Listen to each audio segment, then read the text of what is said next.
English கிராமர்ல ரொம்ப பேசிக்கான ஆனால் ரொம்ப இம்பார்ட்டண்ட்டான ஒரு கான்செப்ட் தான் parts of speech. Parts of speech தெரியாமல் இங்கிலீஷில் ஒரு சென்டென்ஸ் ப்ராப்பராக ஃப்ரேம் பண்ணும் அப்படிங்கிறது கஷ்டம். அது வந்து ஃபவுண்டேஷன் இல்லாமல் ஒரு வீடு கட்டுற மாதிரி. நம்ம இன்னைக்கு இந்த ஃபவுண்டேஷனை ஸ்ட்ராங்காக பில்ட் பண்ணலாம். ஒன்றா சேர்ந்த இங்கிலீஷ் கற்றுக்கலாம் கிராமர் சீரீஸ் பார்ட் 1 வாங்க. ஸோ பார்ட்ஸ் ஆஃப் ஸ்பீச் அப்படிங்கிறது வந்து நிறைய டைப்ஸ் இருக்கு. இதுல நம்ம இன்னைக்கு பேசிக்கான ஒரு 4 பார்ட்ஸ் ஆஃப் ஸ்பீச் பத்தி மட்டும் பார்க்க போறோம். ஃபர்ஸ்ட் ஒன் வந்து என்ன அப்படின்னா நவுன். நவுன் அப்படிங்கிறது it is the name of a person, place, thing or idea. அதாவது ஒரு நபருடைய பெயர், இல்லை ஒரு இடத்தோட பெயர், ஒரு பொருளோட பெயர், இல்லை ஒரு ஐடியாவோட பெயரை தான் நம்ம வந்து நவுன் அப்படின்னு சொல்லுவோம். அப்போ இதுக்கு என்ன எக்ஸாம்பிள் இருக்கும்? ராம் ஒரு பர்சன், ஒரு பர்சனோட பெயர் இஸ் அ நவுன். சென்னை ஒரு இடத்தோடைய பெயர். புக் ஒரு பொருளுடைய பெயர். ஆனஸ்டி அப்படிங்கிறது ஒரு குவாலிட்டி. ஸோ இந்த மாதிரி எதுக்கெல்லாம் நம்மள நேம் பண்ண முடியுமோ அதெல்லாம் நம்ம வந்து நவுன் அப்படின்னு சொல்லுவோம். இன்னும் சிம்பிளா சொல்லணும் அப்படின்னா ஒரு சென்டென்ஸ்ல வாட் ஆர் ஹூ அப்படிங்கிற கொஸ்டினை எது ஆன்சர் பண்ணுதோ அது யூஸ்வலி நவுனா இருக்கும். அடுத்து வேர்ப். வேர்ப் அப்படிங்கிறது வந்து எப்பவுமே ஒரு ஆக்ஷனை குறிக்கும். ஸோ ஆக்ஷன் அப்படிங்கிறது என்னெல்லாம் இருக்கலாம்? ரன், ஈட், ஸ்லீப், டான்ஸ், இதெல்லாமே வந்து ஆக்ஷன். ஸோ ஒரு சென்டென்ஸ்ல இந்த வேர்ப் என்ன சொல்லும்னா என்ன ஹேப்பன் ஆயிட்டு இருக்கு, என்ன நடந்துட்டு இருக்கு அப்படிங்கிறத சொல்றது தான் வந்து வேர்ப்.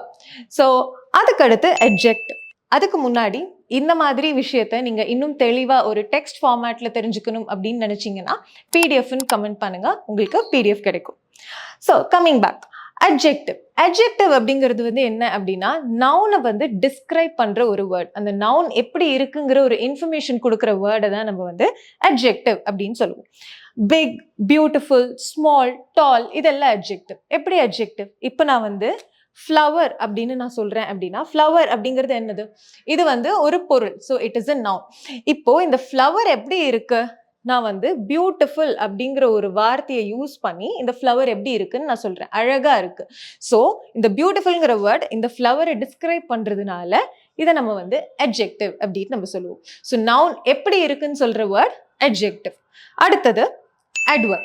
அட்வர்ப் அப்படிங்கிறது வந்து ஒரு ஆக்ஷன் எப்படி நடக்குது அப்படின்னு சொல்ற வேர்டு தான் நம்ம அட்வர்ப்னு சொல்லுவோம். அதாவது வேர்ப் எப்படி நடக்குது அப்படிங்கிறத டிஸ்கிரைப் பண்ணும்.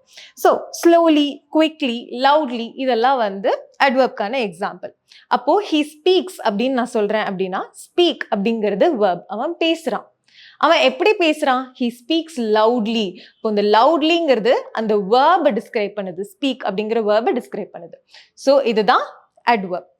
So noun அப்படிங்கிறது இட்ஸ் a name, verb அப்படிங்கிறது action, அந்த noun எப்படி இருக்குன்னு டிஸ்கிரைப் பண்றது adjective, அந்த verb எப்படி நடக்குது இல்லை அந்த verb டிஸ்கிரைப் பண்றது வந்து adverb. ஸோ நீங்கள் இது வரைக்கும் ஃபுல்லாக வீடியோ பார்த்துருக்கீங்க. உங்களுக்கு என்ன ஆக்டிவிட்டி அப்படின்னா ஏதாவது 2 verb நீங்கள் காமெண்ட் பண்ணுங்க. Thank you. English Cafe. We present you the perfect English.